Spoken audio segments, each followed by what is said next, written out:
Assalamualaikum warahmatullahi wabarakatuh. Kami dari kelompok 1 Biokimia kelas Palembang akan mempresentasikan hasil kerja kami yang berjudul Katabolisme Asam Lemak. Di sini kami akan menyampaikan beberapa materi tentang katabolisme asam lemak tersebut. Sebelum itu, kami akan memperkenalkan anggota kelompok kami terlebih dahulu. Yang pertama ada Angel Regina Simanjuntak, yang kedua ada Fadila Azahra Putri, dan yang ketiga ada Graciela Arya Anugrah. Adapun tujuan pembelajaran pada kali ini yaitu mahasiswa mampu menguasai fondasi saintifik pada materi katabolisme asam lemak ini. Selanjutnya adalah prosedur proyek. Yang pertama, pelajari dan pahamilah materi mengenai katabolisme asam lemak. Yang kedua, tentukanlah makanan yang mengandung lemak. Ketiga, rekamlah makanan tersebut dan berikan penjelasannya. Dan yang terakhir, edit rekaman tersebut dengan bagus secara menarik. Oke, kami akan langsung masuk pada materi yang pertama, yaitu teori dari katabolisme. Katabolisme adalah reaksi pemecahan molekul kompleks menjadi molekul yang lebih sederhana dengan bantuan enzim. Salah satu molekul kompleks yang dapat diurai dalam reaksi katabolisme ini adalah asam lemak. Sebelum asam lemak dioksidasi, asam lemak mengalami dua tahapan, yaitu tahapan aktivasi dan tahapan transport ke mitokondria. Oksidasi asam lemak itu terdiri dari beberapa tahapan, yaitu yang pertama ada beta oksidasi, kedua siklus Krebs, yang ketiga ada sistem transfer elektron. Sel memperoleh asam lemak dari 3 sumber, yaitu asam lemak yang dikonsumsi dalam makanan, lemak yang disimpan dalam sel sebagai tetesan lipid, dan lemak yang disintesis dalam satu organ untuk diekspor ke organ lainnya. Berikut adalah 2 sampel yang kami pakai pada materi kali ini, yaitu kacang tanah dan minyak goreng. Setelah itu, mari kita bahas kandungan asam lemak pada bahan makanan tersebut. Yang pertama adalah kacang tanah. Berdasarkan data Kementerian Kesehatan Republik Indonesia, dalam 100 gram kacang tanah kering mengandung lemak total sebanyak 42,7%. Dilansir dari Balai Penelitian Tanaman Aneka Kacang dan Umbian, kandungan asam lemak dalam kacang tanah terdiri dari 4 asam lemak. Yang pertama ada asam oleat, yaitu dengan kandungan 37%. Kedua, asam linoleat dengan kandungan lemak 41,2%. Yang ketiga, asam palmitat dengan kandungan 12,5%. Dan yang terakhir ada asam benenat dengan kandungan 3%. Bahan pangan yang kedua adalah minyak goreng. Minyak goreng adalah salah satu penyumbang lemak paling banyak di dalam tubuh. Minyak goreng mengandung asam lemak jenuh dan tidak jenuh. Asam lemak jenuh yang ada pada minyak goreng umumnya terdiri dari asam miristat, asam palmitat, asam laurat, dan asam kaprat. Asam lemak tidak jenuh dalam minyak goreng mengandung asam oleat dan asam linoleat. Selanjutnya kita akan membahas 3 tahapan pada oksidasi asam lemak. Yang pertama ada aktivasi. Pada tahap ini asetil CoA sintesis akan mengkatalisis ikatan tioster antara gugus karboksil asam lemak dan gugus tiolkoenzim A untuk menghasilkan asil lemak KOA. Pada tahap ini membutuhkan 1 molekul ATP. ATP akan mengalami penguraian, menghasilkan AMB dan pyrophosphate anergani.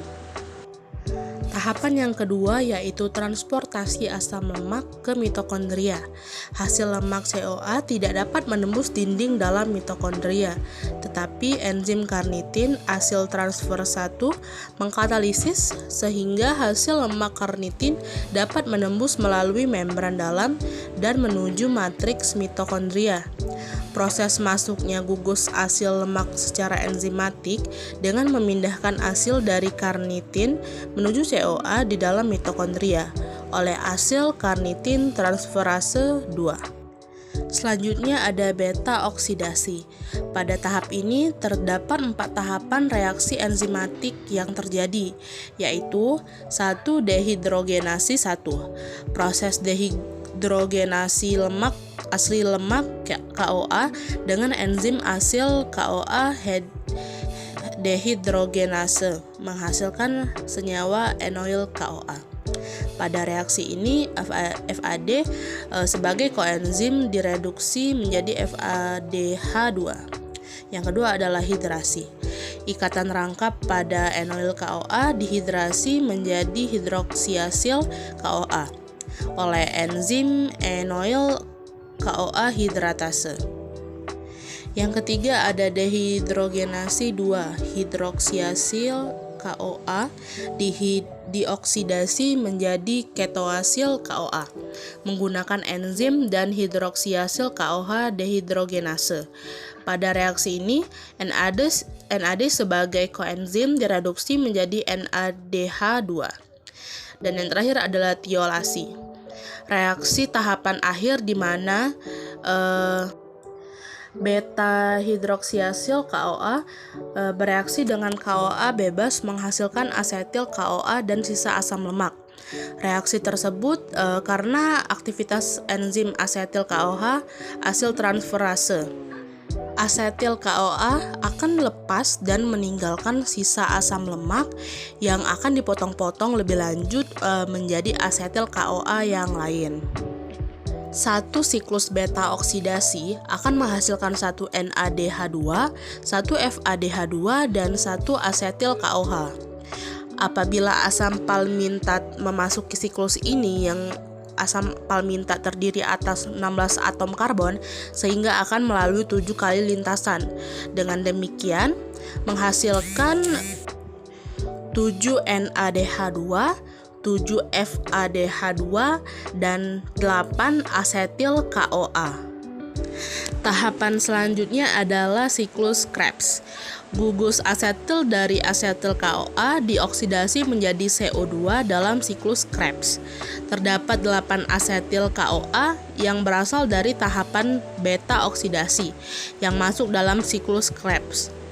Dengan demikian, dari 8 asetil KOA akan menghasilkan 8 ATP, 24 NADH2, 8 FADH2, dan 16 CO2. Dan yang terakhir adalah transfer elektron. 2 tahap pertama oksidasi asam lemak menghasilkan pembawa elektron pereduksi NADH2 dan FADH2, yang pada tahap ketiga menyumbang elektron ke rantai respirasi mitokondria, di mana dengan fosforilasi bersamaan dari ADP menjadi ATP. Total yang dihasilkan dalam katabolisme asam lemak adalah 130 ATP. Selanjutnya ada uji kandungan lemak. Pada uji ini dilakukan dengan menggunakan kertas minyak. Jika makanan yang mengandung lemak, kertas minyak akan berubah menjadi transparan. Dapat dilihat pada gambar, kertas minyak itu dioleskan dengan margarin dan ia berubah menjadi transparan. Dengan artinya margarin sebagai bahan pangan berarti mengandung lemak karena kertas minyak tersebut berubah menjadi transparan. Itu dia pemaparan materi yang telah kami sampaikan. Mohon maaf atas kesalahan dan kekurangan yang terjadi pada penyampaian materi kali ini. Kami selaku dari kelompok 1 kelas Palembang pada mata kuliah biokimia mengucapkan terima kasih. Wassalamualaikum warahmatullahi wabarakatuh.